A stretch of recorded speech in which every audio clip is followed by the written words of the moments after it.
What do I love about radio? I love what's it called? What's the word?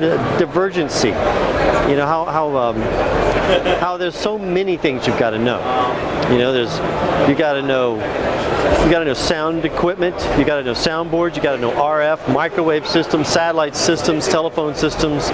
It's a variety, wide variety of stuff that you have to become an expert on and maintain. And I like the variety of the knowledge base required.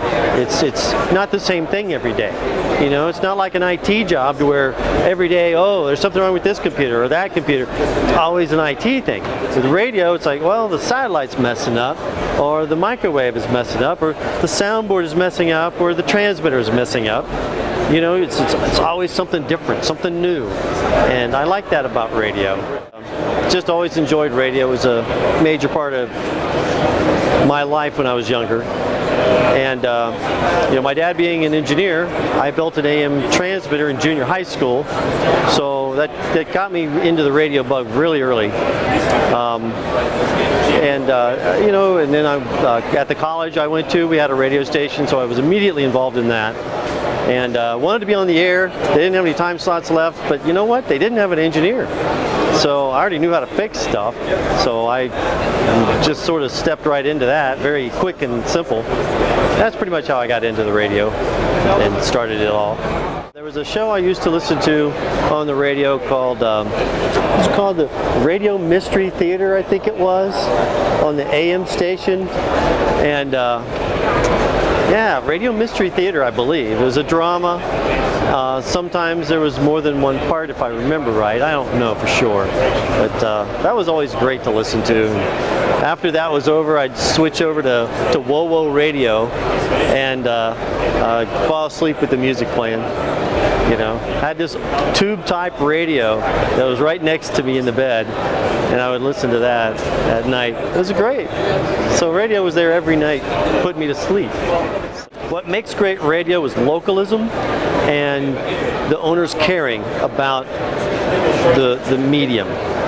When the owners care about radio and care about being local,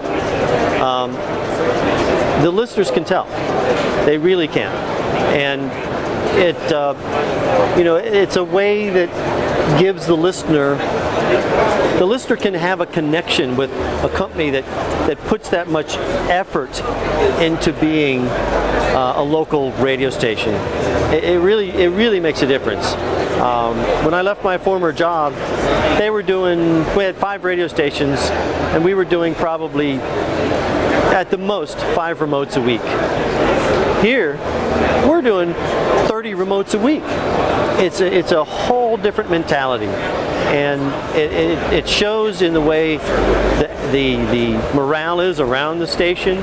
The people that work there love to work there because the ownership cares about radio, and there's a connection to the community, and it really makes a big difference. One of the things that I always say, and people need to remember this, engineers invented radio. If it wasn't for an engineer, you wouldn't be listening to the radio stations or television stations. You should thank an engineer. You have to love it. If you don't love radio, it's going to throw you off. Let me put it that way. If you're going to get into radio, you need to love it. You really do, because if you don't, you're not going to be successful. That's probably the best advice I would say.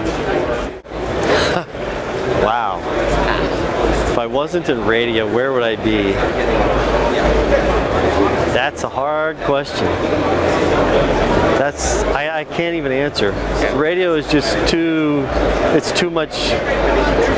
I just can't, I have no answer.